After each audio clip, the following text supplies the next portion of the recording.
নমস্কার বন্ধুরা, এর আগের ভিডিওতে আমি নীল নির্জন বা বক্রেশ্বর ড্যামের ভিডিও পোস্ট করেছিলাম। আর তখনই আপনাদেরকে বলেছিলাম যে আমরা এখান থেকে আমাদের গ্রামের বাড়ি যাব। তো চলুন আমাদের সঙ্গে। তো আমরা এখন জঙ্গলের রাস্তা দিয়ে যাচ্ছি। এই জায়গাটার অ্যাকচুয়ালি নাম চিনপাই, কিন্তু বক্রেশ্বর নদীর ওপর যেহেতু ড্যামটা বানানো হয়েছে বলে এই ড্যামটার নাম বক্রেশ্বর ড্যাম। আর মনে হয় এত জঙ্গলের ভেতরে এত নির্জন এলাকায় বানানো হয়েছে বলে মনে হয় এর নাম নীল নির্জন ড্যাম। তো আমরা এখন জঙ্গলের ভেতর দিয়ে যাচ্ছি, দুদিকে কেমন ঘন জঙ্গল দেখুন।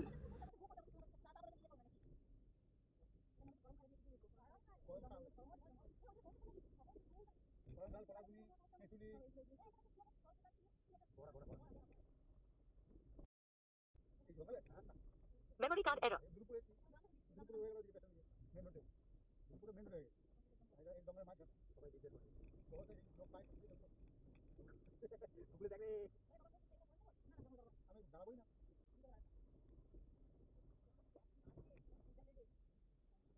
আমাদের মধ্যে খালি বাবাই একটু একটু রাস্তাগুলো চেনে।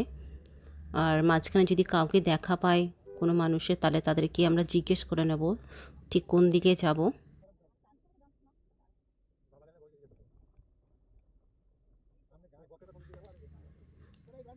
একজনকে দেখতে পেয়ে সঠিক রাস্তাটা জিজ্ঞেস করে নিলাম।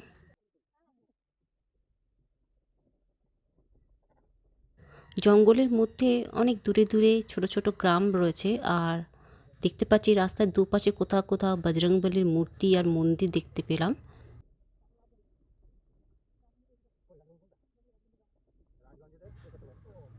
এখানকার করমখাল গ্রামের নাম আমি ছোট থেকেই শুনেছি আমার মা, দাদু আর দিদির মুখে। এখানে অনেক সান্তালি গ্রাম আছে।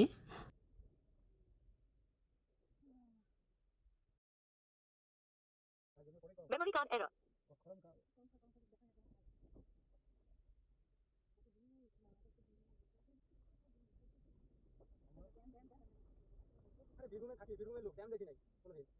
জঙ্গলের ভেতরে যে এরকম এক এবড়ো খেবড়ো হলেও পাকা রাস্তা দেখতে পাবো তা আমরা কেউই এক্সপেক্ট করিনি।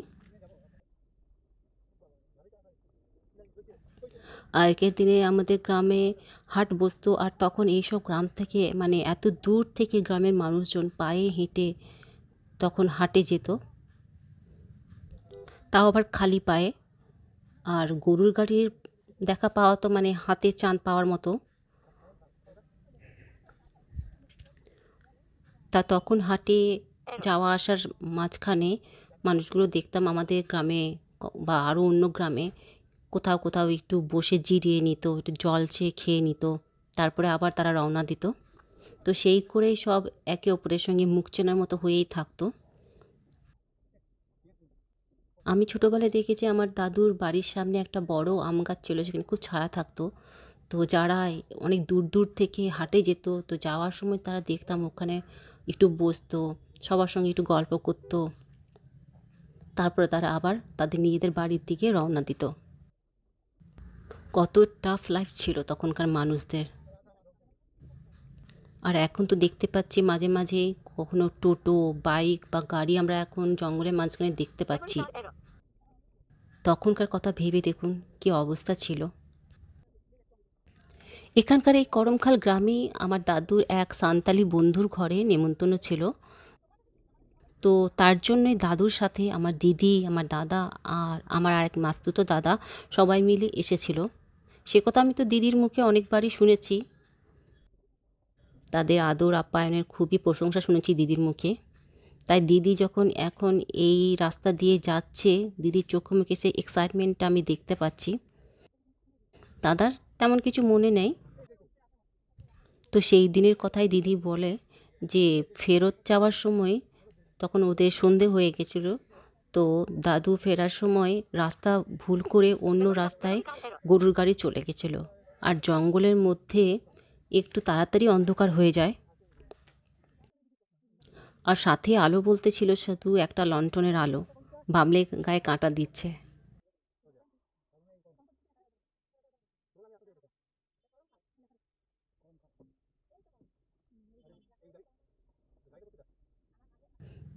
এদিকে চাষের জলের একটু অভাব আছে।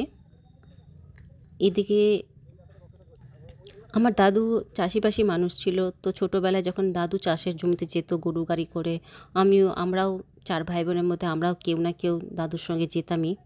তো এদিকে না চাষের সময় মাঠে মাঠে অনেকে কেক বিস্কুট বিক্রি করে বেড়ায়। আসলে যারা চাষিবাসী মানুষ তারা চাষ করতে যায়, তো তারা তো ঘর থেকে কেবল ভাত তরকারিটুকুই নিয়ে যায়। মাঝখানে যদি খিদে পায় তখন তারা কি করবে? তো তখন এই যারা মাঠে মাঠে যারা বিস্কুটওয়ালারা ঘুরে বেড়ায় তারাই সম্বল। তো দাদুর তো খুব কেক খেতে ভালোবাসতো, তো সেই সুযোগে আমিও কেক খেতাম। সে এক আলাদাই এক্সপিরিয়েন্স, কি আর বলবো।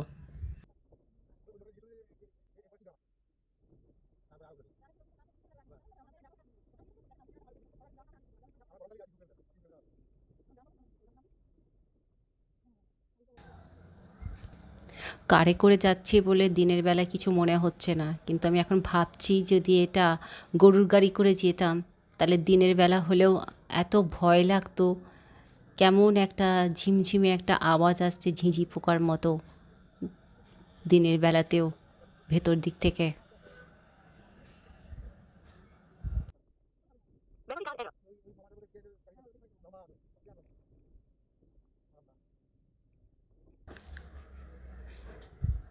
এই জঙ্গলের রাস্তা যেন শেষই হচ্ছে না। বাবা এমন করে বলেছিল যে চিনপাই পেরোলেই আমাদের গ্রাম, যেন মনে হয়েছিল চিনপাইয়ের রাস্তাটা ক্রস করলে আমাদের গ্রামে ঢুকে যাব। কিন্তু এখন যা দেখছি তো জঙ্গল তো শেষই হচ্ছে না।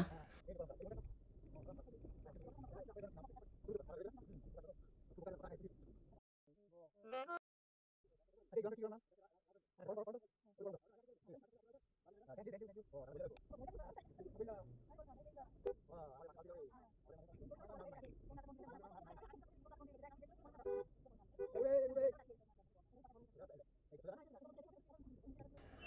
আর এই দেখুন এইখানে আর একটা গ্রামে আমরা ঢুকে পড়েছি।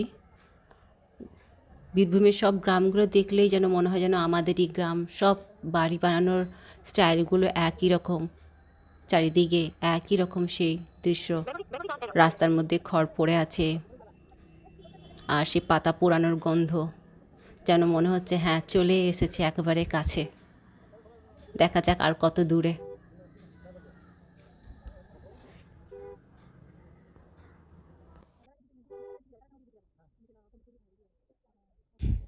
আমার ভিডিওটা আপনাদের একটু লেন্দি লাগতে পারে, কারণ কি আমি এখানে জার্নির পুরো ভিডিওগুলোই আমি এখানে আপলোড করছি, কোনোটাই বাদ দিচ্ছি না। তার জন্য আসলে আমার ভালো লাগে যে প্রত্যেকটা স্টেপই আমি এখানে দেখাবো। যেটা আমার অসুবিধা হয় যখন আমি কারো ভিডিও দেখি ডিরেকশন দেখার জন্য যে কোন দিক দিয়ে যেতে হবে, তখন বুঝতে পারি না। তো আমার যেটা অসুবিধা হয় তার জন্যে আমি আমার ভিডিওতে পুরো যতটা আমার কাছে ভিডিও থাকে আমি পুরোটাই আপলোড করার চেষ্টা করি। আস্তে আস্তে যে কত নতুন নতুন গ্রামের নাম উদ্ধার করলাম, যেগুলো আগে কোনো দিন শুনিও নি। যেগুলোর খুব নাম ছিল সেই রকম জায়গারই নামগুলো, খালি গ্রামের নামগুলো শুনেছিলাম।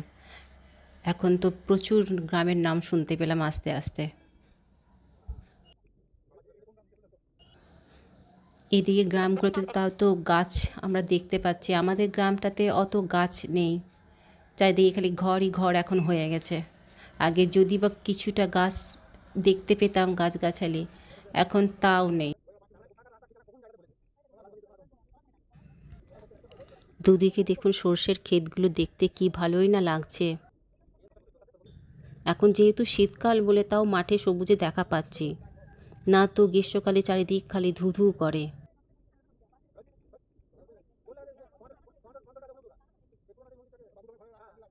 Card error. আমরা গ্রামের অনেকটাই কাছে এসে গেছি। বাবা তো রাস্তার ডিরেকশন বলতে বলতে মাঝে মাঝে গুলিয়ে ফেলছে যে কোন দিকটা হবে। আসলে রাস্তাঘাট সবই একদম চেঞ্জ হয়ে গেছে। তাই এখানে এক জায়গায় দাঁড়িয়ে একজনকে জিজ্ঞেস করে নিলাম যে আমাদের গ্রামের রাস্তাটা কত দূরে হবে, কোন দিকে যেতে হবে। তো সে বলেও দিল। রাস্তা বলে দেওয়ার পরে সে হঠাৎ আমার দাদার নাম ধরে ডেকে উঠল, আর তখনই দেখতে পেলাম আসলে এই হচ্ছে আমাদের মাস্তুতো ভাই। ভালোই হলো এখানে গ্রামে ঢোকার পথে ওর সঙ্গে দেখা হয়ে গেল। এত দূরে ওর জমিতে সর্ষে লাগিয়েছে, এখন তো গ্রামে প্রায় ঘরেই সবার বাইক আছে বলে এত দূরে চাষ করা কোনো অসুবিধা হয়ে হচ্ছে না। ও চাইলে মাঝখানে একবার ঘর থেকে ঘুরে আসতেই পারে কোনো অসুবিধা হলে, দরকার থাকলে। সুবিধা হয়েছে কত মানুষের। এত সুন্দর দুদিকে সর্ষের ক্ষেত দিকে রিলস বানানোর লোভটা আর রাখতে পারলাম না, তাই দাদাকে বললাম তুই যা, আমি একটু তোর শ্যুট করে দিচ্ছি, একদম পুরো দিলওয়ালে দুলহানিয়ার মতো। দাদাও তৎক্ষণাৎ রাজি হয়ে গেল। দাদার রিলস তো বানিয়ে নিলাম, তো দিদিও বা বাদ যায় কেন, দিদিও রেডি। কিন্তু মাঠের আল দিয়ে যেতে যেতে দিদির পড়ি কি মরি অবস্থা। তো যাক, কোনো রকমে দিদি ব্যালেন্স করে নিয়েছে। তো দিদিরও রিলসটা ভালো মতো করে বানিয়ে নিলাম। এখন সোশ্যাল মিডিয়ার যুগ, তাই যেখানে যখনই সুন্দর দৃশ্য দেখতে পাবেন ক্যামেরাবন্দি করে নেবেন, কারণ কি সব চলে যায়, থেকে যায় শুধু স্মৃতিটুকু। এই ভিডিওটা এই পর্যন্তই। পরের ভিডিওতে আপনাদেরকে আমাদের গ্রাম দেখাবো। আমার ভিডিওটা দেখার জন্য ধন্যবাদ। বাই।